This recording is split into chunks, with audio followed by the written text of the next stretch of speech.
السلام عليكم ورحمة الله وبركاته. إن الحمد لله نحمده ونستعينه ونستغفره ونعوذ بالله من شرور أنفسنا ومن سيئات أعمالنا. من يهده الله فلا مضل له ومن يضلله فلا هادي له،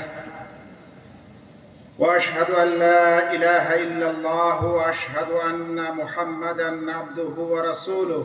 أما بعد، فإن خير الحديث كتاب الله، وخير الهدي هدي محمد صلى الله تعالى عليه وسلم، وشر الأمور محدثاتها، وكل محدثة بدعة، وكل بدعة ضلالة، وكل ضلالة في النار.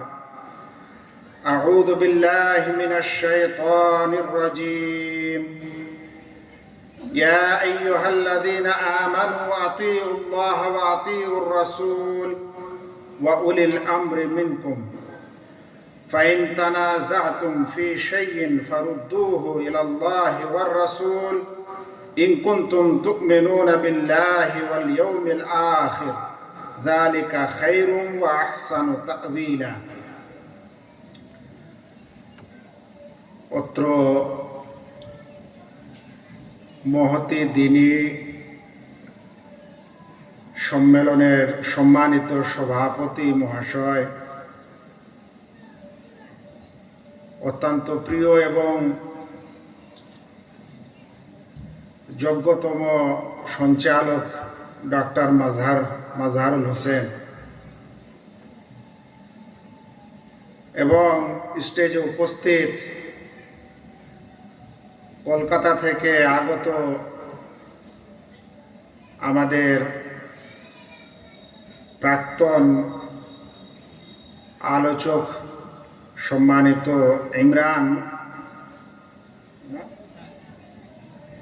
ইমরান আহমদ সালাফি হাফিজাহুল্লাহ,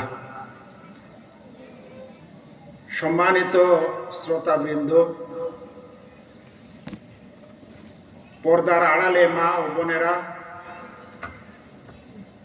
এবং স্নেহের কচি ও কাচারা, আপনারা খুব দীর্ঘক্ষণ ধরে যে আলোচনা শুনছেন তা না। মাগরিবের পর আলোচনা শুরু হয়েছে, আর এখন মোটামুটি 9:30 বাজছে।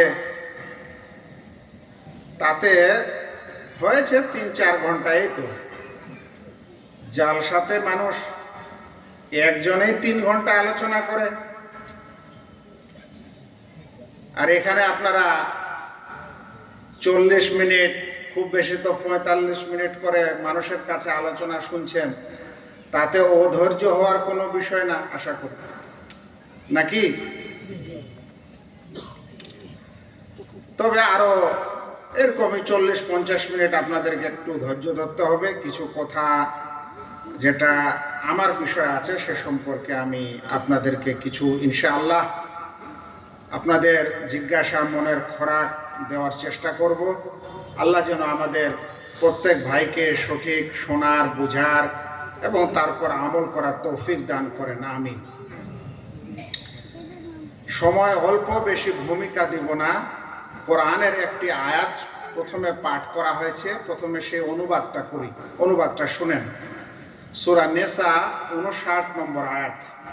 আল্লাহ তাআলা বলছেন, ইয়া আইয়ুহাল্লাযীনা আমানু, হে মুমিনগণ, যারা আল্লাহকে একমাত্র ইলাহ হিসাবে, উপাস্য হিসাবে মেনেছে, নবী করিম সাল্লাল্লাহু আলাইহি ওয়াসাল্লামকে রাসূল হিসাবে মেনেছে এবং আরো এর আনুষঙ্গিক বিষয়গুলির উপর বিশ্বাস স্থাপন করেছে, এরকম লোকদেরকে আল্লাহ বলছেন, হে মুমিনেরা, তোমরা আল্লাহ তাআলার আনুগত্য করো এবং রাসূলের আনুগত্য করো, এবং তোমাদের মধ্যে যারা আদেশওয়ালা, আদেশ নিষেধের অধিকারী যারা, তাদের আনুগত্য করো। তো আল্লাহ এবং তার রাসূলের আনুগত্য তো মোটামুটি বুঝার ব্যাপার, কিন্তু আদেশওয়ালাটা কি জিনিস, উলুল আমরটা কি জিনিস, তো তো বলছেন উলুল আমর হচ্ছে যারা তোমাদের শাসক, তোমাদের যারা শাসক তাদের আনুগত্য করো। আরেকটা ব্যাখ্যা হচ্ছে যারা তোমাদের ওলামা ফোকাহা তাদেরও আনুগত্য করো। বাস এতখানি তো ঠিক। তারপর বলছেন ফাইন তানাজাতুম ফি শাইইন ফারুদ্দুহু ইলাল্লাহি ওয়ার রাসূল, অতঃপর যদি কোনো বিষয়ে তোমরা ঝগড়া করো, মতভেদ করো, তাহলে সেটা আল্লাহ এবং তার রাসূলের দিকে ফিরিয়ে দাও। ভাই এটা আমাদের তো কথা না, এটা আল্লাহ তাআলার কথা। সূরা নিসা 59 নম্বর। অতঃপর যদি তোমাদের ঝগড়া হয়, কোনো বিষয়ে বিবাদ হয়, এটা জায়েজ না নাজায়েজ, এটা করতে হবে না হবে না, এটা হালাল না হারাম, এটা সুন্নাহ না বিদআত, তাহলে কি করতে হবে? আল্লাহ কি বলছেন? তাহলে আল্লাহ এবং তার রাসূলের দিকে ফিরিয়ে দাও। এটা কিন্তু বলছেন না আল্লাহ এবং তার রাসূলের দিকে ফিরিয়ে দাও এবং তোমাদের শাসকদের দিকে ফিরিয়ে দাও, এটা বলছেন না। শুরুতে বললেন যে তোমরা আল্লাহ এবং তার রাসূল এবং শাসকদের আনুগত্য করো, কিন্তু তর্ক বিতর্ক হলে আল্লাহ এবং তার রাসূলের দিকে ফিরিয়ে দাও। ইন কুনতুম তুমিনুনা বিল্লাহ, যদি তোমরা আল্লাহর প্রতি বিশ্বাসী হও এবং আখিরাতের প্রতি বিশ্বাসী হও, তাহলে তোমরা এরকম করিও। তাহলে ভাই এর চেয়ে সোজা কথা কি আর কিছু হলো? যে আমাদের আল্লাহ তাআলা যে কোরআন দিয়েছেন তাতে কোন বিষয়টার সমাধান নাই? শেষ পর্যন্ত আমাদের দ্বীন ইসলামের বিভিন্ন বিষয়ে মতভেদ হতেই পারে, হয়েছে, হবে, কিন্তু করব কি? আল্লাহ বলছেন তোমরা আল্লাহ এবং তার রাসূলের দিকে ফিরিয়ে দাও। কিন্তু আমরা যদি মতভেদ করি তাহলে তখন আমরা বলি, কাউকে যদি কিছু শিখাই বুঝাই তাহলে তখন বলা হয় আচ্ছা ঠিক আছে এটা তো আপনি বলছেন, কিন্তু আমাদের পীর সাহেব যেরকম বলে না। তাহলে ফিরিয়েছেন কার দিকে আপনি? আল্লাহ কি বললেন যে ফিরিয়ে দাও কার দিকে? আল্লাহ এবং তার রাসূলের দিকে। আপনি বিবাদের সময় কোথায় ফিরালেন? আচ্ছা, কেউ আবার বলবে আচ্ছা এরকমই যখন বলছেন শুনছি, তো ঠিক আছে আমি একটু আমার শায়েখকে জিজ্ঞাসা করব, আমি একটু মুফতিদেরকে জিজ্ঞাসা করব, আমাদের গ্রামের মুফতি কি বলে। আবার কেউ বলবে যে আচ্ছা আমি একটু চিন্তা ভাবনা করি, আমাদের মাযহাবে কি আছে একটু দেখব, আমাদের মাযহাবে এটা আছে কিনা একটু দেখতে হবে। আবার কেউ বলবে ঠিক আছে একটু আমাদের দেওবন্দের মাদ্রাসা কি বলছে ওটা একটু দেখো। এটা ঘটে না? কিন্তু আল্লাহ তাআলা কি বললেন? ফাইন তানাজাতুম ফি শাইইন ফারুদ্দুহু ইলাল্লাহি ওয়ার রাসূল, যদি তোমরা কোনো বিষয়ে মতভেদ করো তাহলে সেটাকে আল্লাহ এবং তার রাসূলের দিকে ফিরিয়ে দাও। তাহলে আমরা মতভেদের সময় অন্যদিকে ফিরিয়ে দিচ্ছি, এটা আমরা ভুল করছি না সঠিক করছি? ভাইরা, এই যে আপনাদেরকে আজ দাওয়াতে দেওয়া হয়েছে এখানে কিছু দিনের শিক্ষার জন্য, দিনের কিছু বিষয়ে আলোচনা করার জন্য। আমাদের দাওয়াত নিজের কোনো দাওয়াত নয় ভাই। আমাদের দাওয়াত কোনো মানুষ, কোনো পীর, কোনো বুজুর্গ, কোনো ওলি, কোনো ইমাম, কোনো মাযহাব এর দিকে আমাদের দাওয়াত না। আমাদের দাওয়াতে কোরআন এবং সুন্নাতের দিকে ফিরে আসার দাওয়াত। আমরা মানুষকে যেমন আকীদার বিষয়ে শিক্ষা দিই, এগুলো বিদআত, এগুলো শিরক, এগুলো করা যাবে না, এগুলো খুব জঘন্য, সেরকম আমরা আকীদা ছাড়া অন্য বিষয়ে একটা শিক্ষা দিই যেটাকে বলা হয় দ্বীনের ফিকহি বিষয়ে মাসলা মাসাইল। ভাইরা, মাযহাব কিন্তু আসলে দুইটা, আর আমরা কিন্তু সকলে মানি একটা। জানেন আমরা মাযহাব মানে কি জানি বুঝেন? মাযহাব মানে আমরা এটা মানি যে ইমাম আবু হানিফার মাযহাব। আচ্ছা, ইমাম আবু হানিফার মাযহাব গুলা কিসে মানছি আমরা? ওটা কিসের বিষয় জানেন? সেটা ইমাম আবু হানিফা রাহিমাহুল্লাহর মাযহাব হোক, কিংবা ইমাম শাফিঈর হোক, কিংবা ইমাম মালিকের হোক, কিংবা ইমাম আহমদ বিন হাম্বলের হোক, সেই মাযহাবের মাসলা মাসাইলগুলিকে বলা হয় ফারঈ বিষয়, ফুরুই বিষয়। ফুরুই বিষয় মানে ইসলামের গৌণ বিষয়। ইসলামের গৌণ বিষয় মানে ইসলামের আমল করার বিষয়ে, যে নামাজ কিরকম পড়বেন, রোজা কেমন করবেন, হজ কেমন করবেন, যাকাত কেমন দিবেন, এটাকে কি বলা হয়? এটাকে বলা হয় ফুরু, এটাকে বলা হয় ফিকহি বিষয়। তো যখনই মাযহাবের কথা আসে আমরা চলে যাই এই দিকে, যে ইমাম আযম আবু হানিফা রাহিমাহুল্লাহ কি বলেছেন। যদি তিনি কিছু না বলেন বা এর বিপরীত বলেন তাহলে মানা যাবে না। কিন্তু ভাইয়েরা, এই যে মাযহাবের বিষয়গুলো আছে না, এগুলো যদি একটু উল্টা পাল্টা হয়েও যায় তো আপনি কাফের হবেন না, আপনি ইসলাম থেকে বের হবেন না। কিন্তু সবচেয়ে বড় কথা হলো যে আমাদের মাযহাব যেটা আকীদায় হবে, যেটা তাওহীদে হবে, সেই মাযহাবটার কথা আমরা কেউ শুনছি না। আমি কি আপনাদের বুঝাতে পারলাম কথাটা? ফিকহি মাসলা, সূরা ফাতিহা পড়বো কি পড়বো না, হাত উঠাবো কি উঠাবো না, রাফা ইয়াদানি যে নাম দিয়েছে, এগুলার আমাদের তর্ক খুব শোনাচ্ছে। কিন্তু আকীদার বিষয়ে, এই আকীদার বিষয়ে যে মাযহাব রেখেছে তারা ওই বিষয়ে কথা বলে না। আকীদার বিষয়ের মাযহাব হলো যে আল্লাহ নাকি সব জায়গায় আছে। আকীদার বিষয়ে কথা হলো যে আমাদের রাসূল সাল্লাল্লাহু আলাইহি ওয়াসাল্লাম নাকি এখনো কবরে জীবিত আছেন, ওইরকমই যেরকম দুনিয়াতে ছিলেন, একেবারে ওইরকমই। আবার আকীদার বিষয়ের কথা হলো যে যত পীর মারা গেছে, কেউ দুনিয়াতে বিদায় নিয়েছেন কিন্তু কেউ মারা যাননি, তারা কবরে সবাই জিন্দা, সবাই জীবিত। আকীদার মাযহাব হলো এদের কাছে চাওয়া পাওয়া যাবে কিনা, এদের কাছে দোয়া করা যাবে কি যাবে না, এদের কাছে নজর নেওয়াজ দেওয়া যাবে কিনা, এটাকে বলা হয় আকীদার মাযহাব। কিন্তু আকীদাটা এমন একটা বিষয় যে এখানে গোলমাল করলে মানুষটা ইসলাম থেকে বের হয়ে যেতে পারে। কিন্তু এই মাযহাব যে আমাদের গোলমাল করেছে, এই মাযহাবের কথা কেউ শোনায় না, শোনাচ্ছে আমাদের রাফা ইয়াদানি আর 20 রাকাত তারাবির মাসলা। এটা বুঝতে হবে। মানে আপনাকে এমন ঝামেলায় ফেলেছে, যেই ঝামেলাটা বিশেষ কিছু বড় বিষয় নয়, কিন্তু যেটা বড় বিষয় সেটা কি রেখেছে, সেটা গোপনে রেখেছে। আমার ওই আকীদার মাসলা আমি মাঝে মাঝে আপনাদের কাছে আসে বলি, আজকে ওইদিকে যাব না, একটু করে টাচ করে দিয়ে চলে যাবো ইনশাআল্লাহ। এখন শুনেন, আমরা আকীদাতে যেমন এই কথা আপনাদেরকে বুঝাতে আসি যে এটা কোরআন এবং হাদিস অনুযায়ী এই বিশ্বাস, এই আকীদাটা সহিহ না সহিহ নয়, ঠিক তেমনি নামাজ, রোজা, হজ, যাকাতের বেলাও কিন্তু আমরা আপনাকে এটা বুঝাতে আসি যে এই মাসলাটাতে সহিহ হাদিস কি আছে বা এর ব্যাপারে সঠিক দলিল ও প্রমাণ কি আছে, এটা আমরা বুঝাই। যেমন ধরে নেন, উদাহরণ দিই, ইমামের পিছনে সূরা ফাতিহা পড়তে হবে কি হবে না। আমরা আপনাদেরকে বলি যে আপনি ইমামের পিছনেই থাকেন আর একাই থাকেন, আপনাকে সর্বাবস্থায় সূরা ফাতিহা পাঠ করতে হবে। কারণ হাদিসে এসেছে লা সালাতা ইল্লা বিফাতিহাতিল কিতাব, কোনো নামাজেই হয় না সূরা ফাতিহা ছাড়া। তাই কোনো নামাজ এটা ইমামের সাথে পড়েন আর একাই পড়েন, সব নামাজে সূরা ফাতিহা লাগবে।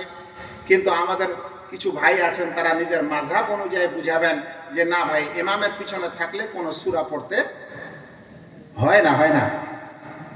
কি বুঝান আমাদেরকে? সূরা পড়তে হয়? ইমামের পিছনে থাকলে সূরা পড়তে হয়, সূরা ফাতিহা? তারা বলছেন না, পড়তে হয় না। আচ্ছা শুনেন, এরপরে যখন আমরা বুঝাই মানুষকে, যখন নামাজ শুরু করবেন তখন রাফুল ইয়াদাইন করবেন, এই দুই হাতকে উঠাবেন কান বরাবর, না হলে বাহু বরাবর। আবার যখন রুকুতে যাবেন তখনও উঠাবেন, রুকু থেকে উঠবেন তখনও উঠাবেন। কারণ সহিহ বুখারীতে এত এত নম্বরে এই হাদিসটি এসেছে। তখন আমাদেরকে তারা কি বলে যে এটা আমাদের মাযহাবে, এটা কোথায় নাই? আমাদের মাযহাবে নাই। চলেন আরো একটু শুনেন। যখন আমরা বলি ইমামের পিছনে আপনাকে জোরে আমিন বলা উচিত, কারণ রাসূল করিম সাল্লাল্লাহু আলাইহি সাল্লাম জোরে আমিন বললেন। সাহাবারা বলছেন ওয়া মাদ্দা বিহা সাওতাহু, তিনি তার আওয়াজকে দীর্ঘ লম্বা করে বললেন। তো যদি তিনি আস্তে বলতেন তো সাহাবীরা পিছনে বুঝতে পারবেন যে আওয়াজটা লম্বা হলো না আস্তে হলো, বোঝা যাবে। তার মানে কি হয়েছিল? জোরে বলেছিলেন। কিন্তু তারা আবার বলবে না না না না, জোরে আমিন এটা আমাদের মাযহাবে নাই। আচ্ছা চলেন, যদি বলা যায় যে ভাইয়েরা বিতির নামাজ 1 রাকাতও পড়া যায়, আবার 3ও পড়া যায়, 5ও পড়া যায়, বলছে না না না, আমাদের মাযহাবে 3 রাকাত ছাড়া কোনো বিতির হয় না, 3 রাকাতের নিচে কোনো বিতির হয় না। মুশকিল ব্যাপার। চলেন, এখনই রমজান আসবে, তারাবির নামাজ শুরু হবে। যখন তারাবি পড়তে লাগবেন আপনি 8 রাকাত পড়বেন, ওরা বলবে 8 রাকাতের কোনো তারাবি নেই। বলে আল্লাহ রাসূল সাল্লাল্লাহু আলাইহি ওয়াসাল্লামের সুন্দর হাদিস বুখারীতে এসেছে, আয়েশা রাদিয়াল্লাহু তাআলা আনহা বলছেন যে আল্লাহ রাসূল সাল্লাল্লাহু আলাইহি ওয়াসাল্লাম রমজান এবং রমজান ছাড়া অন্য মাসে কখনোই তিনি 11 রাকাতের বেশি নামাজ পড়তেন না। ওই 11 রাকাতের মধ্যে 8 রাকাত তারাবি হতো আর 3 রাকাত বিতর হতো। বলছে এটা আমাদের মাযহাবে নাই। আচ্ছা চলেন, এরপরে যদি বিবাহ শাদীর বিষয়ে আসে তাহলে দেখবেন আজকালকে কিছু সমাজের মানুষ, বিশেষ করে হানাফি সমাজের লোকেরা, ছেলে মেয়ে চলে গেল কোর্টে গিয়ে বিবাহ করে নিল, মানে বাবা রাজি নয়, তো মেয়ে এটাকে কিছুই মনে করছে না, বলছে আমি প্রাপ্তা বয়স্কা চলে গেলাম কোর্টে, ছেলেকে নিয়ে বিবাহ করলাম, বাড়িতে নিয়ে চলে আসলো, আরামসে থাকছে। যদি আপনি বলেন যে ভাই ওলি ছাড়া তো বিবাহ হয় না, কারণ আল্লাহ রাসূল সাল্লাল্লাহু আলাইহি ওয়াসাল্লাম বলছেন লা নিকাহা ইল্লা বিওলি, ওলি ব্যতীত বিবাহ হয় না, তো বলছেন না আমাদের মাযহাবে এটা চলে, আমাদের মাযহাবে এটা চলে। আবার নেন। আবার এমন এক সমস্যা আসবে যে কেউ যদি তার স্ত্রীকে কোনো কারণে এক মজলিসে একই সাথে 3 তালাক দেয়, এইভাবে যে তোমাকে 3 তালাক দিলাম, কিংবা এইভাবে বলছে তোমাকে তালাক তালাক তালাক 3 তালাক, তো বলছে তোমার স্ত্রী সম্পূর্ণরূপেই শেষ হয়ে গেছে, এখন হিল্লা বিয়ে ছাড়া তোমার স্ত্রী আর ফিরে আসতে পারে না। হিল্লা বিয়েটা কি জিনিস রে ভাই?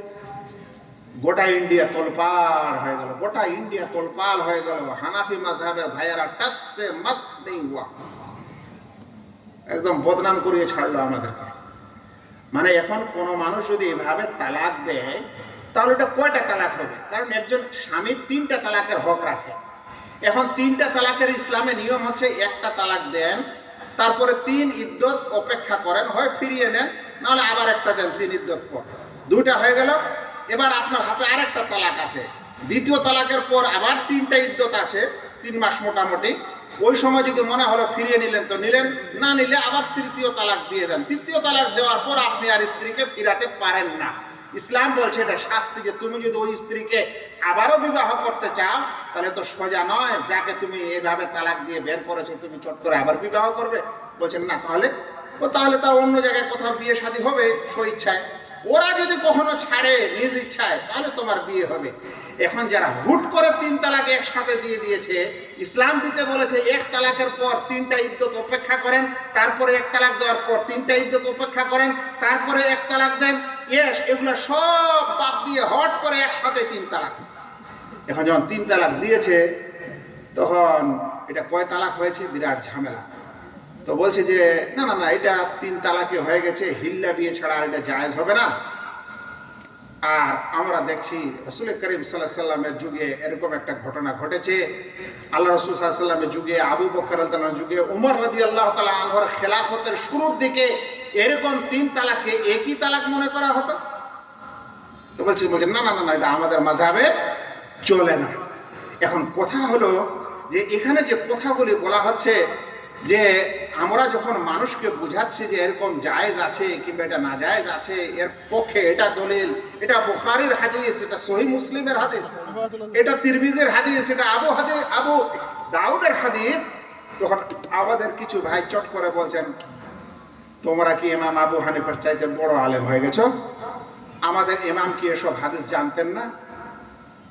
আচ্ছা, আমি একটা আপনাকে প্রশ্ন করতে চাই যে যদি এরকম হয়েই থাকে তাহলে উত্তরটা কি এরকম আসার দরকার ছিল যে আমাদের ইমাম কি এসব হাদিস জানতেন না, না তাদের এরকম বলার দরকার ছিল যে আচ্ছা তাহলে হাদিসে সত্যিকারে এরকম আছে, যদি হাদিসে সত্যিকারে এরকম আছে তাহলে আমাদের ভুল হচ্ছে।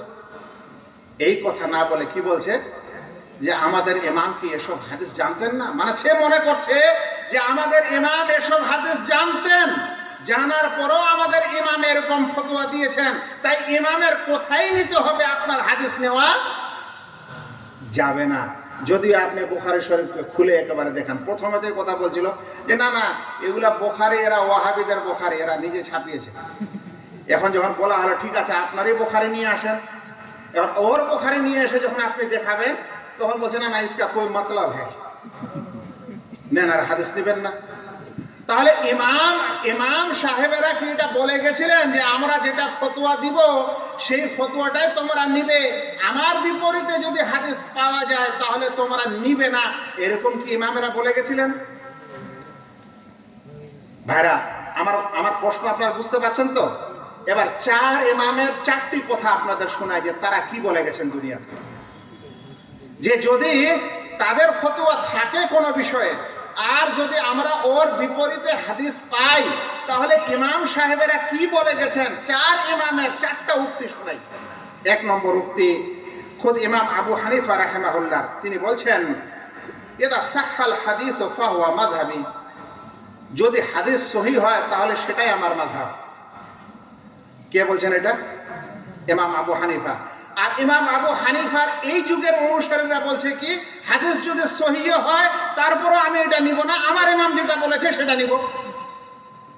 আর ইমাম শিক্ষা কি দিলেন যে যদি হাদিস সহিহ হয় তাহলে সেটাই আমার মাযহাব। তিনি অন্য জায়গায় এরকমও বলেছেন ইদা কুলতু কাওলান ইউখালিফু কিতাবাল্লাহ ওয়া খাবরা রাসূল ফাতরুকু কাওলি, যদি আমি এমন কোন কথা বলি যে কথাটা আল্লাহর কিতাব এবং রাসূলের হাদিসের বিপরীত হয় তাহলে আমার কথাকে ছেড়ে দিও।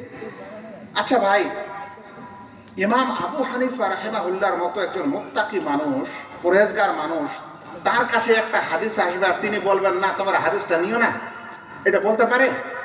আপনার মতো আমার মতো সাধারণ মানুষেরাও এটা বলতে পারে? তাহলে ইমাম আবু হানিফা রাহিমাহুল্লাহর ব্যাপারে আমরা কেমন এটা বিশ্বাস করতে পারি যে তিনি জানার পরও এটা নেননি? আচ্ছা শুনেন, তারপরে ইমাম মালিক কি বলছেন।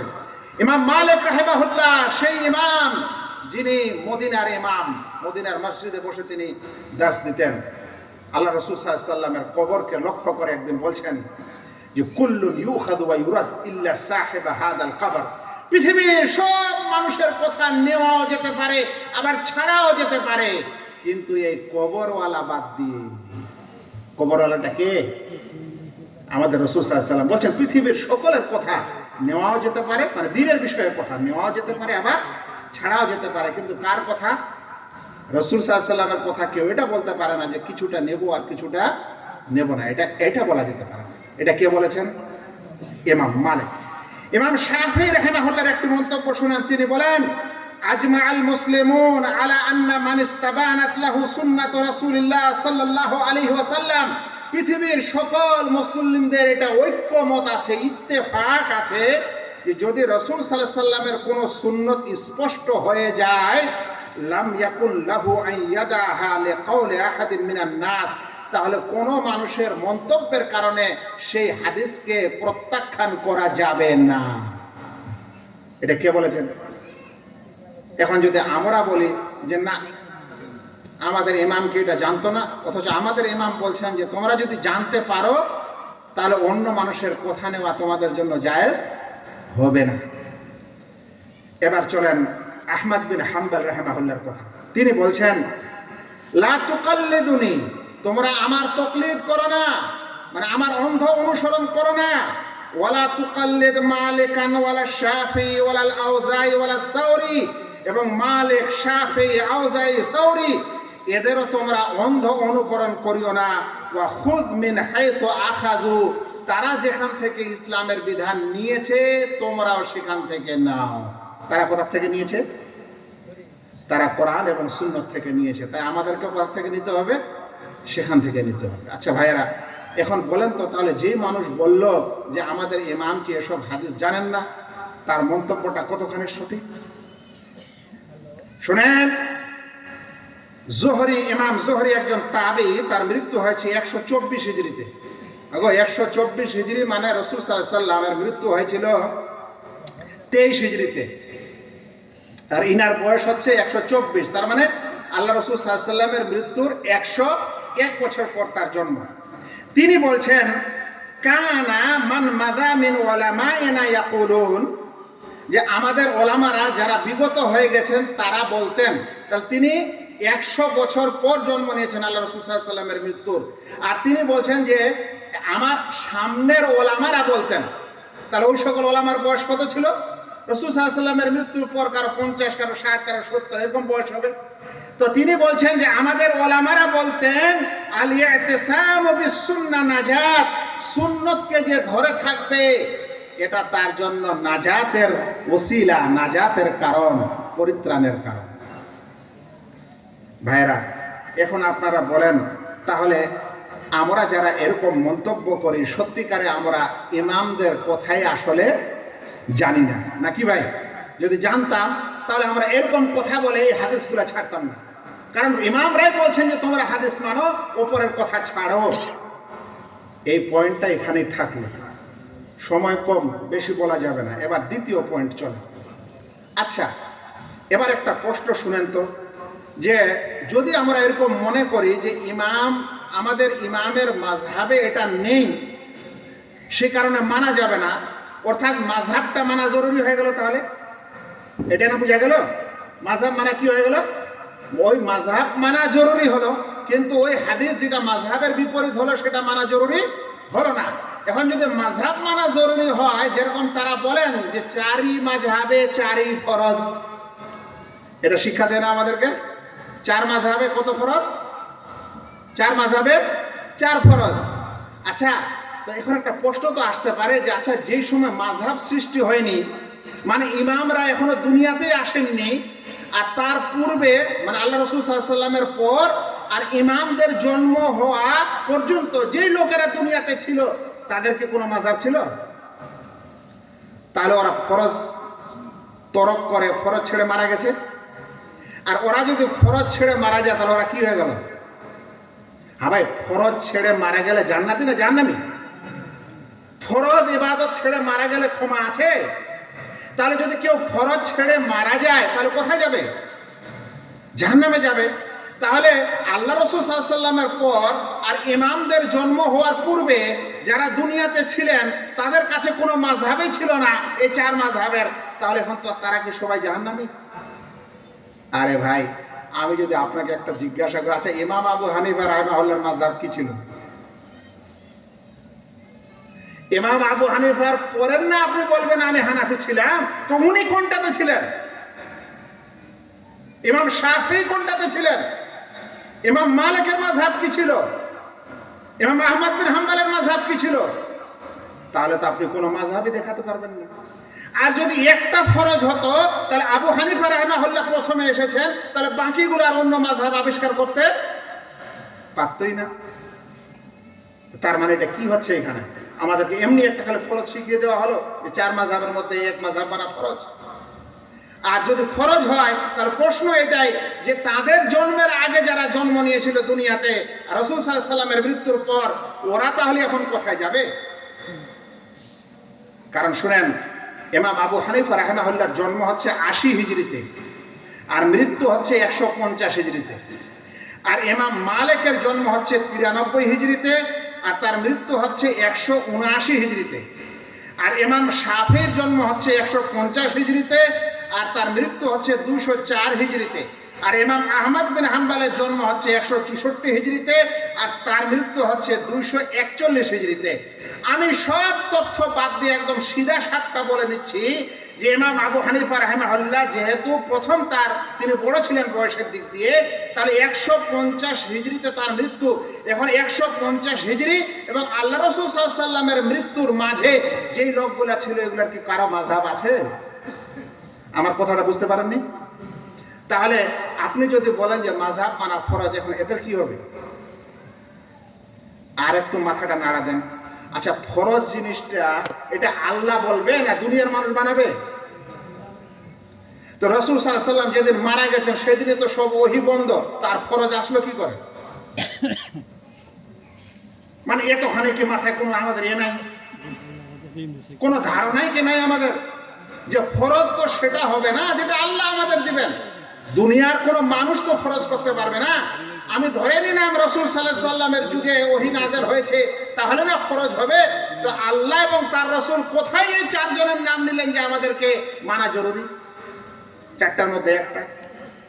তাহলে ফরজও বানালাম আমরা নিজেই, জান্নাতীও হলাম আমরা নিজেই, আর যারা মানল না তাদেরকে জাহান্নামী বানালামও আমরা নিজেই।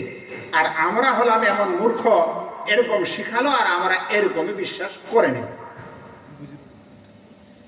যদি এরকমই থাকেন তাহলে ফের এগুলো জালসা টালসা করে লাভ নাই।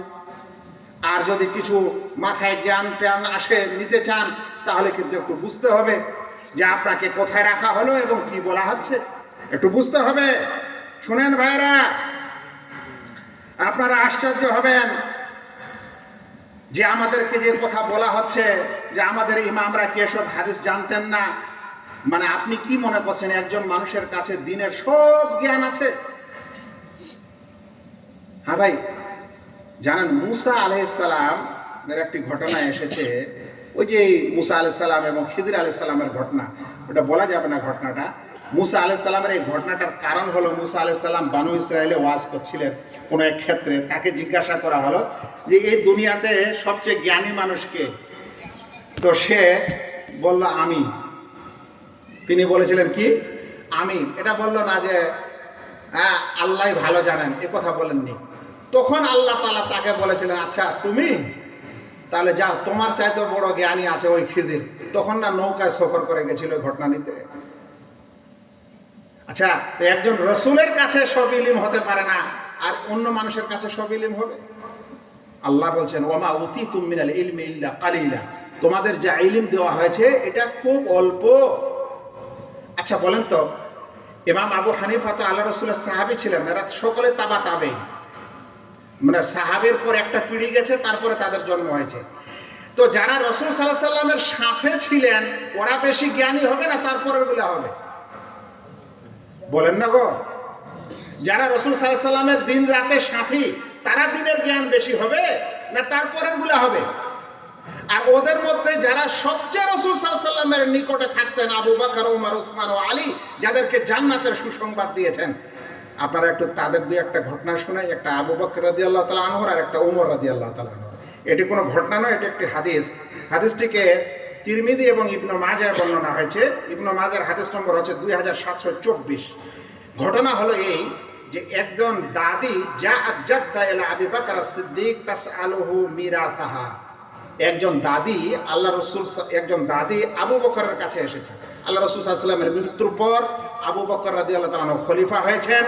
ওই খেলাফতের যুগে একজন দাদি আবু বকর খলিফার কাছে এসে বলছেন যে আমাকে আমার নাতির মিরাজ দাও। কার মিরাজ? কার মিরাজ? নাতির মিরাজ। তো আবু বকর রাদিয়াল্লাহু তাআলা আনহু বলছেন মা লাকে ফি কিতাবিল্লাহি শাই, আল্লাহর কিতাবে আমি তোমার জন্য কোনো মিরাজ দেখতে পাচ্ছি না। কে বলছেন এই কথা? আবু বকর। যে নাতির মিরাজ হিসাবে দাদিরা কিছু পাবে এটা কোরআনে আমি পাচ্ছি না, অন্যদের তো সব আছে বিধান, এটা পাচ্ছি না। ওয়ামা আলিমতু লাকে ফি সুন্নাতে নবিয়্যিল্লাহ সাল্লাল্লাহু আলাইহি ওয়াসাল্লাম শাইয়ান, আর হাদিসেও আমি কিন্তু তোমার জন্য কোনো মিরাজ পাচ্ছি না। ফারজিই, ফিরে যাও তুমি। হাত্তা আসআলান নাস, যতক্ষণে আমি মানুষদেরকে জিজ্ঞাসা না করি। আচ্ছা বলেন তো ভাই, তিনি কোরআন, আবু বকর রাদিয়াল্লাহু আনহু মানুষ বলছেন কোরআনও পাচ্ছি না হাদিসও পাচ্ছি না, কিন্তু মানুষদের জিজ্ঞাসা করব, মানে বাকি সাহাবীদের জিজ্ঞাসা করব। আল্লাহু আকবার। আজ আমাদের মাঝে যদি এই নীতিটা থাকতো যে ও একটা বলছে ও একটা বলছে, তো কোরআনে আর হাদিসে কি আছে এটা আমরা দেখি, তাহলে কত ভালো হতো। যাই হোক, আবু বকর রাদিয়াল্লাহু তাআলা তখন সাহাবীদেরকে জিজ্ঞাসা করছেন যে আচ্ছা নাতির মিরাসে দাদি কিছু পাবে কি, আর পেলে কত পাবে? তখন একজন সাহাবী ছিলেন, তার নাম হলো মুগীরা বিন শুবা। তিনি উঠে বলছেন হাযারত রাসূলুল্লাহ সাল্লাল্লাহু আলাইহি ওয়াসাল্লাম আতাহা সুদুস, আমি আল্লাহ রাসূল সাল্লাল্লাহু আলাইহি ওয়াসাল্লামের কাছে ছিলাম, আল্লাহ রাসূল দাদিকে 6 ভাগের 1 ভাগ দিয়েছিলেন। মূল সম্পদের কয় ভাগের 1 ভাগ? 6 ভাগের 1 ভাগ দিয়েছিলেন। তো একজন সাহাবী তো এটা বলে দিল যে 6 ভাগের 1 ভাগ দিয়েছিলেন। তারপর আবু বকর তখন বলছেন ফাকাল আবু বকর হাল মাআকা গায়রুক, তোমার এই কথার পক্ষে কি কেউ আরো সাক্ষী আছে? দেখছেন ভাই, যে তুমি যে আমাকে এই কথা বলছো, তো কেউ আরো কি আছে না নাই, না তুমি একাই বলছো এই কথাটি? তখন সেখানে আরেক সাহাবী ছিলেন যার নাম হলো মুহাম্মদ বিন মুসলিমা। তিনি উঠলেন, উঠার পর বললেন যে মুগীরা বিন শুবা যেটা বলছে সেটাই ঠিক, ওরকমই। ফাআনফাযাহু লাহা আবু বকর, তখন আবু বকর সে দাদির জন্য 1/6 6 ভাগের 1 ভাগ মিরাজ দিলেন। আচ্ছা বলেন তো, তাহলে আবু বকর রাদিয়াল্লাহু তাআলা আনহুর কাছেও কি সব ইলম ছিল? এখন আপনি যদি বলেন আমার ইমামের কাছে সবই আছে, তাহলে আপনি আবু বকর রাদিয়াল্লাহু তাআলা আনহুর মতো লোককেও ছোট করছেন। আর কোরআনের এই আয়াতের উপেক্ষা করছেন, যেখানে আল্লাহ তাআলা বলেছেন যে ওমা উতিতুম মিনাল ইলমি ইল্লা কালিলা। আচ্ছা, এটা তো আবু বকর রাদিয়াল্লাহু আনহুর ঘটনা গেল। এবার শুনেন একটা ওমর রাদিয়াল্লাহু তাআলা আনহুর ঘটনা। হয়েছে এই যে বিচক্ষণ সাহাবী আবু মুসা আল আশআরী রাদিয়াল্লাহু তাআলা আনহু একদা ওমর রাদিয়াল্লাহু তাআলা আনহুর বাড়ির দরজার কাছে এসে ইজাজত চাচ্ছেন, অনুমতি চাচ্ছেন। আমি আসতে পারি কি? সালাম দেওয়ার পর বলছেন আমি আসতে পারি কি? ইসলামের এটি নিয়ম, এটি বিধান হলো ভাই। আমরা অনেক মানুষ আছি না, এগুলো কিছু খেয়াল করে না, বাড়িতে গিয়ে হুড়মুড়ে ঢুকে যাই। যার বাড়িতে যান না কেন, প্রথমে গিয়ে আপনি আগে সালাম দিবেন। সালাম দেওয়ার মানেই হলো যে আপনি অনুমতি চাচ্ছেন। একবার সালাম দিলেন, ভিতর থেকে যদি জবাব আসে আর অনুমতি আসে তাহলে ঢুকবেন। কিছুই বলছে না, তাহলে দ্বিতীয়বার সালাম দেন, দেওয়ার পর আরো অপেক্ষা করেন, তাও যদি না আসে কিছু কথা, তাহলে তৃতীয়বার সালাম দেন, তারপরেও যদি কিছু না আসে তাহলে ফিরে চলে যান, ওই বাড়িতে আর ঢুকা যাবে না। এটা হলো ইসলামের আদব। তো আবু মুসা আশআরী ওমর রাদিয়াল্লাহু তাআলা আনহু, তিনি খলিফা, তার দরজায় এসে এভাবে 3 বার অনুমতি চাইলেন। ভিতর থেকে কিছু শব্দ টব্দ আসলো না, তখন তিনি সেখান থেকে চলে গেলেন। কিছুক্ষণ পর ওমর রাদিয়াল্লাহু তাআলা আনহু বলছেন এক ব্যক্তিকে, দেখো তো কে আসছিল যেন, ওটা ডাকো তো। তো ডাকা হলো, তাকে ডেকে বলছেন মা লাকা লাম তাদখুল, কেন তুমি বাড়ির ভিতরে ঢুকলে না, কেন চলে গেলে? তখন আবু মুসা আশআরী বলছেন সামি'তু রাসূলুল্লাহ সাল্লাল্লাহু আলাইহি ওয়াসাল্লাম ইয়াকুল আল ইস্তি'যানু সালাস, আমি আল্লাহ রাসূল সাল্লাল্লাহু আলাইহি ওয়াসাল্লামের কাছে শুনেছি 3 বার ইজাজত নিতে হয়, অনুমতি নিতে হয়।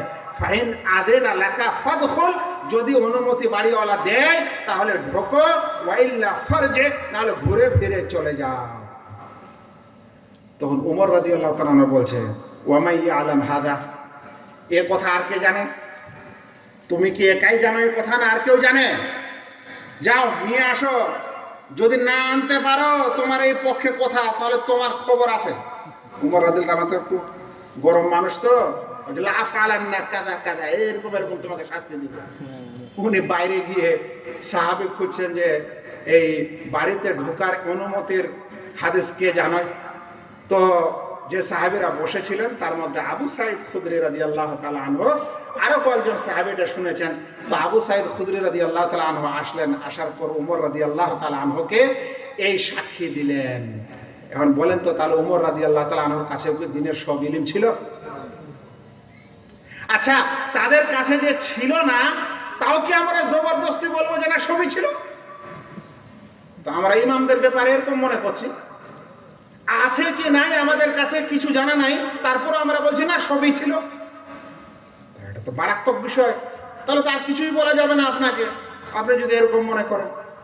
অথচ ইসলামের সর্বোত্তম ব্যক্তি রাসূলের পর আবু বকর রাদিয়াল্লাহু তাআলা আনহু, তার কাছেও এই সমস্যা, তার কাছেও এই বিষয়ে জ্ঞান ছিল না। ওমর রাদিয়াল্লাহু তাআলা আনহু, তার কাছেও ছিল না। সময় শেষের দিকে এবার একটা খুব গুরুত্বপূর্ণ পয়েন্ট বলি, আর এটা খুব মজা পাবেন আপনারা। আর কিছু মানুষ মনে হয় রাস্তাঘাটে বলেই বেড়াবেন, কিন্তু বেশি ফিতনা করার দরকার নেই, আগে নিজে ঠিক হবেন।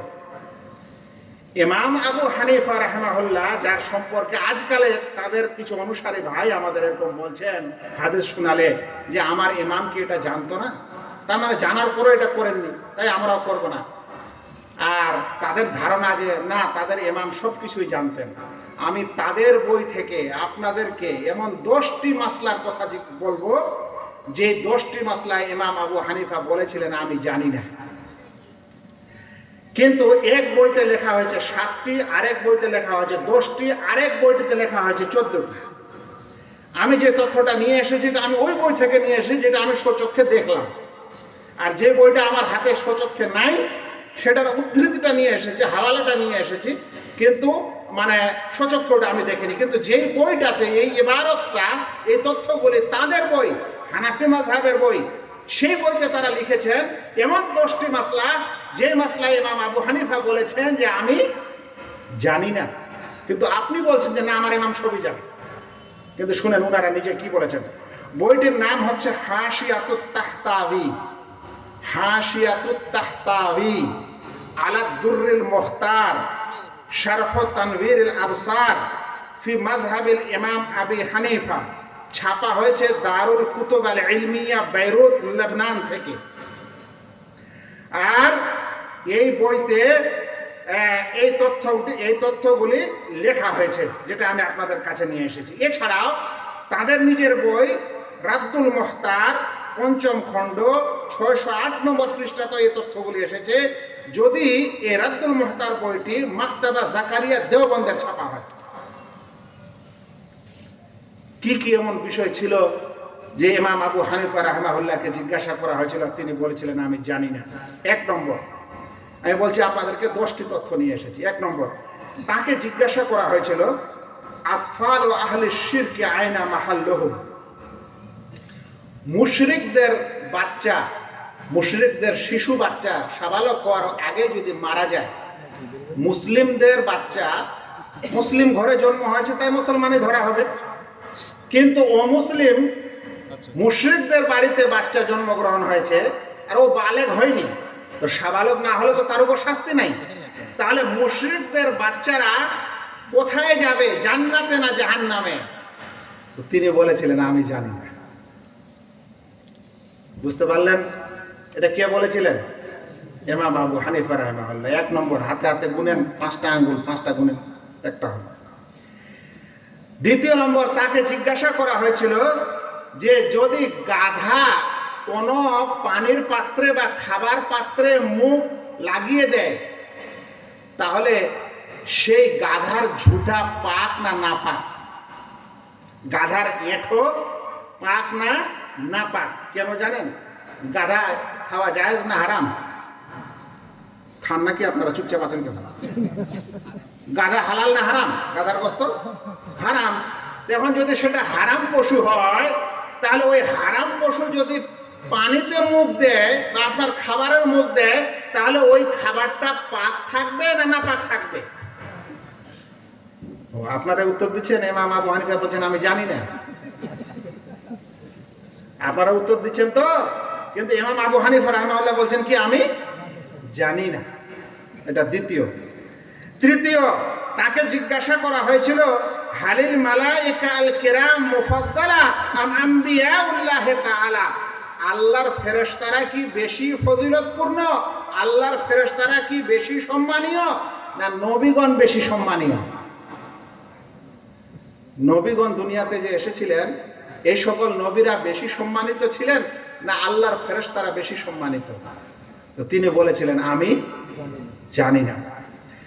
4 নম্বর, তাকে জিজ্ঞাসা করা হয়েছিল যে যদি এমন হালাল পশু ও প্রাণী যেগুলা নোংরা খায়, যেমন গরু হালাল, মুরগি হালাল, কিন্তু নোংরা খায়, একেবারে নাপাক জিনিস খায়, পায়খানা খায়। আরে ভাই, গুখর গরু দেখেন না? আর আজকাল তো চায়না মাগুরকে ওইগুলা খাওয়াচ্ছে। তো ইমাম আবু হানিফা রাহিমাহুল্লাহকে জিজ্ঞাসা করা হলো, এটাকে বলা হয় শরিয়ার পরিভাষায় জাল্লালা। বলছেন যদি জাল্লালা প্রাণী হয়, পশু প্রাণী হয়, তাহলে কখন সেটা পাক ধরা হবে, ওর গোশত মাংস কখন পাক হবে? 1 দিন বেঁধে রাখলে, 2 দিন, 3 দিন, 10 দিন? বলছেন আমি জানি না। কত নম্বর হলো? 4 হয়েছে। এসব কাঁচা তালেবে ইলম সামনে থাকলে তো ওয়াজ নসিহত করে বেকার। এটা ঘুরে ফিরে আবার যে ওখানে যে বলবে না এটা আমাদের ইমামকে এটা জানতো না, তারপর উত্তরটাই বলতে পারবে। এগুলাকে শিখিয়ে লাভ কি? হ্যাঁ ডাক্তার ভাই, ভালো ভালো শ্রোতা নিয়ে আসেন, নাহলে মুশকিল, আমার এই তথ্য বেকার করে দিবে না। বলছি 4, বলছে 5। শুনেন, এরপরে 5ম নম্বর আর একটা ফতোয়া। ইমাম আবু হানিফা রাহিমাহুল্লাহকে জিজ্ঞাসা করা হয়েছিল যে যদি হিজড়া হয়, যেটাকে আধা পুরুষ আধা নারী বলা হয়, এরকম হিজড়ার যদি 2টি লজ্জাস্থান থাকে আর 2টি দিয়ে প্রস্রাব বের হয়, হতে পারে হিজড়া মানে 2টি প্রস্রাবের জায়গা আছে, তো যেটা পুরুষের লিঙ্গ তাতে দিয়ে প্রস্রাব হচ্ছে, আর মেয়ের যেটা লজ্জাস্থান সেটা দিয়ে হচ্ছে না, তাহলে একটা দিয়ে হলো। তাকে জিজ্ঞাসা করা হয়েছিল যে যদি এমন হিজড়া হয় যার 2টি লিঙ্গ আছে, পুরুষ লিঙ্গ স্ত্রীলিঙ্গ, আর উভয় দিয়ে প্রস্রাব করে, তাহলে এটাকে কোন হিজড়ার অন্তর্ভুক্ত হবে, মানে কোন মানুষের অন্তর্ভুক্ত হবে? পুরুষ ধরা হবে, মানে পুরুষ হিজড়া ধরা হবে না মহিলা হিজড়া ধরা হবে? তিনি বললেন আমি জানি না। ওই জন্য বলছিলাম যে শুনবেন তো, শোনার পর খুব কুদালাফা করবেন যে পেয়েছি আজকে তথ্য। হ্যাঁ, 5 নম্বর হলো। 6 নম্বর, ইমাম আবু হানিফা রাহিমাহুল্লাহকে জিজ্ঞাসা করা হয়েছিল যে বাচ্চার খতনা কোন সময় দিতে হবে, কোন দিনে দিতে হবে? যেদিন বাচ্চা হবে সেই দিনই, না 1 সপ্তাহ পর, না 1 মাস পর, না 1 বছর হলে, না 2 বছর হলে, না 10 বছর হলে, না 40 বছর হলে? তো ইমাম আবু হানিফা বলছেন আমি জানি না। কত নম্বর হলো? 6। এবার শুনেন 7 নম্বর, তাকে জিজ্ঞাসা করা হয়েছিল, শরীয়তে একটা বিধান আছে কুকুরের সম্পর্কে। যদি কেউ কুকুরকে শিকারী কুকুর বানায় তাহলে সেটা জায়েজ আছে। কুকুরকে শিকারী বানাতে হলে ওকে অনেক কিছু শিক্ষা দিতে হয়, যেন আপনার কথা, আপনার আদেশ নিষেধ মানে। শিকারী কুকুর মানে আপনার আদেশ নিষেধ মানে। তো আদেশ নিষেধকে প্রথম দিন থেকে মানতে শুরু করবে? ওকে শিখাতে হয়, ট্রেনিং দিতে হয়, যেমন ফৌজ টোজও ট্রেনিং দেয়। তো তাকে জিজ্ঞাসা করা হয়েছিল যে একটি কুকুর কখন শিকারী কুকুর হবে, কতদিন ট্রেনিং নেওয়ার পর? তখন তিনি বলেছিলেন কি? আমি জানি না। এটা কত নম্বর হলো? 6 নম্বর। 7 নম্বর। 8 নম্বর, তাকে জিজ্ঞাসা করা হয়েছিল মসজিদের দেওয়ালে নকশা করা জায়েজ আছে কি না? কোথায় নকশা করা? মসজিদের দেওয়ালগুলিতে নকশা করা জায়েজ আছে কিনা? তখন তিনি বলেছিলেন আমি জানি না। এটা 8 নম্বর হলো। 10 নম্বর, তাকে জিজ্ঞাসা করা হয়েছিল যে কোন মানুষ ধরে নেন একটা কসম খেয়েছে যে আমি এক দাহার আপনার সঙ্গে কথা বলবো না। দাহার একটা আরবি শব্দ, এটা বাংলা ভাষায় কেউ যুগ, জামানা ইত্যাদি বলে। তো ধরে নেন যুগ বা জামানা। তো কেউ যদি কসম খায় যে আমি তোমার সাথে এক দাহার কথা বলবো না, তাহলে কতদিন পর্যন্ত সে কথা বলতে পারে না? এই দাহারের সময়সীমাটা কতখানি? তিনি বলেছিলেন আমি জানি না। কত নম্বর হলো ভাই? 9। 10 নম্বর বলছেন হালিল জিন্নি ইউসাবু আলাল ঈমানে।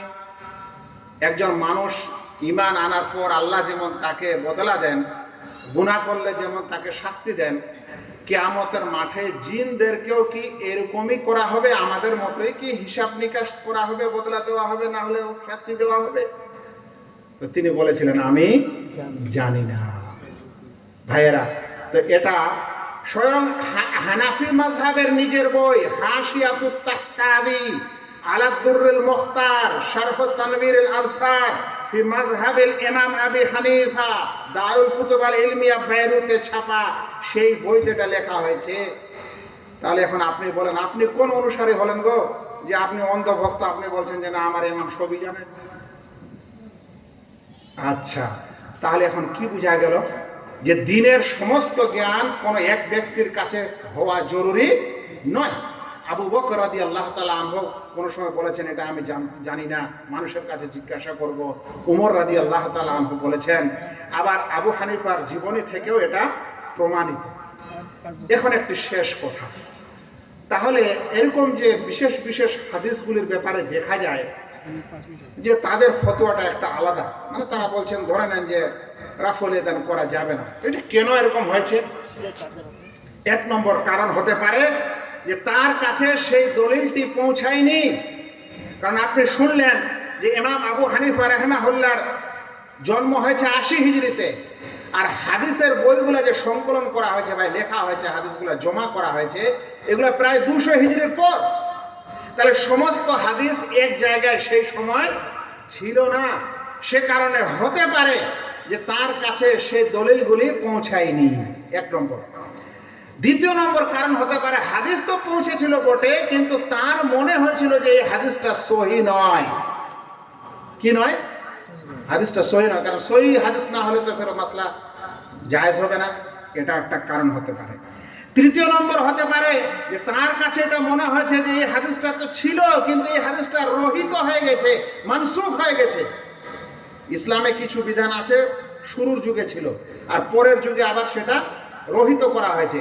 তো এরকমও হতে পারে যে ইমাম সেটা বিবেচনায় তার এসেছিল যে এই হাদিসগুলি বা দলিলগুলি কি হয়ে গেছে, রহিত হয়ে গেছে। তিনি এটা এরকম ধারণা করেছিলেন। কিংবা চতুর্থ নম্বরে এরকম হতে পারে যে তিনি ওই রকম বুঝেননি যেরকম হাদিসটিতে এসেছে, তিনার বুঝটা একটু অন্য ধরনের হয়েছিল। কারণ নিজের বুঝটা তো আর একরকম হতে পারে না। আপনাকে যদি আমি এখন এখানে জিজ্ঞাসা করি যে ভাই এই স্টেজটা যে এরকম করা হয়েছে এটা আর অন্যরকম করলে ভালো হতো না, তো দুই তিনজন মানুষ আপনারা অবশ্যই বলবেন না এরকম করলে ভালো হতো, কারণ আপনার বুঝ এক ধরনের, উনার এক ধরনের, ইনাদের আরেক ধরনের। এখন হাদিস কোরআন বুঝার ক্ষেত্রে যদি কোনো ইমাম হন মুজতাহিদ পর্যায়ের, আর তিনি গবেষণা করেন, তিনি চেষ্টা করেন, চেষ্টা করার পর তার মাথায় তার বুঝে এটাই এসেছে আর তিনি সেটা ফতোয়া দিয়েছেন, তাহলে তার কোনো গুনাহ নেই, তার কোনো গুনাহ নেই। কারণ তিনি চেষ্টা করেছেন, আর এই চেষ্টার কারণে আল্লাহ তাআলা যদি ভুলও করে তারপরও আল্লাহ তাআলা তার জন্য একটা সওয়াব লিখে দেবেন। তাহলে আমি কি আপনাদের বুঝাতে পারলাম যে হাদিসে এমন কিছু হাদিস আছে যেটা আমরা আপনাদেরকে বুঝাতে গেলে আমাদের হানাফি মাযহাবের ভাইয়েরা বলেন যে এটা কি আমাদের ইমাম জানতেন না, আপনারা জানছেন? ভাই, এই তর্কে আমরা যেতে চাই না যে আপনার ইমাম জানতেন কি জানতেন না, তবে এটা রাসূল সাল্লাল্লাহু আলাইহি ওয়াসাল্লামের হাদিস, আপনাকে এরকম বলা ঠিক নয়। আপনাকে এরকম বলা দরকার ছিল যে আচ্ছা এটা সত্যিকারের হাদিস, এটা সত্যিকারের সহিহ হাদিস, তাহলে আমি এটা মানব। কারণ আল্লাহ তাআলা আমাদের শিক্ষা দিচ্ছে যে ফাইন তানাজাতুম ফি শাইইন, যদি তোমরা কোনো বিষয়ে তর্ক করো, মতভেদ করো, ফারুদ্দুহু ইলাল্লাহি ওয়ার রাসূল, তাহলে আল্লাহ এবং রাসূলের দিকে ফিরিয়ে দাও। আমাদেরকে অন্ধ মুকাল্লিদ হয়ে এরকম বলা ঠিক নয় যে আমাদের ইমাম যেহেতু করেনি তাই আমি করব না, বরং আমাদের দরকার ছিল যে কোনো একটা কারণ আছে যে কারণে হয়তো ইমাম এটা আমার বলেননি, কিন্তু হাদিসে যেহেতু এসেছে তাই আমাদেরকে এটা মানা উচিত, এবং এটাই হবে রাসূল সাল্লাল্লাহু আলাইহি সাল্লামকে মানার একটি বড় নিদর্শন এবং একটি বড় বিষয়, যে আমরা রাসূল সাল্লাল্লাহু আলাইহি সাল্লামের হাদিস আসলে ওটা চুপচাপ মাথা পেতে মেনে নেই। কারণ আল্লাহ তাআলা আমাদেরকে এটাই হুকুম করেছেন। আশা করি বিষয়টি বুঝেছেন। আল্লাহ তাআলা যেন আমাদের সকল ব্যক্তিকে, সকল ভাইকে সত্যিকারে সুন্নতের উপর ভালোবাসা সৃষ্টি করে দেন, রাসূল সাল্লাল্লাহু আলাইহি সাল্লামের মহব্বত আমাদের অন্তরে সৃষ্টি করেন। আর এই রাসূলের মহব্বত মানে হলো রাসূলের বাণী মানা, রাসূলের হাদিস মানা, রাসূলের সুন্নত মানা। মুখে খালি চু চু চু চু করবে কোনো মানুষ, যখন নাম আসবে আর যখন হাদিস আসবে তখন বলবে আমার ইমাম বলেনি, আমার ইমাম নাই, আমার মাযহাবে নাই, তাহলে সত্যিকারে আপনি রাসূলের উপরে আপনার ইমামকে দাঁড় করাচ্ছেন, কিন্তু রাসূলকে আপনি অতখানি ভালোবাসা দিচ্ছেন না। আল্লাহ যেন আমাদের প্রত্যেক ব্যক্তিকে বুঝার এবং স্বয়ং আমল করার তৌফিক দান করেন। আমিন। আসসালামু আলাইকুম ওয়া রাহমাতুল্লাহি ওয়া বারাকাতুহু।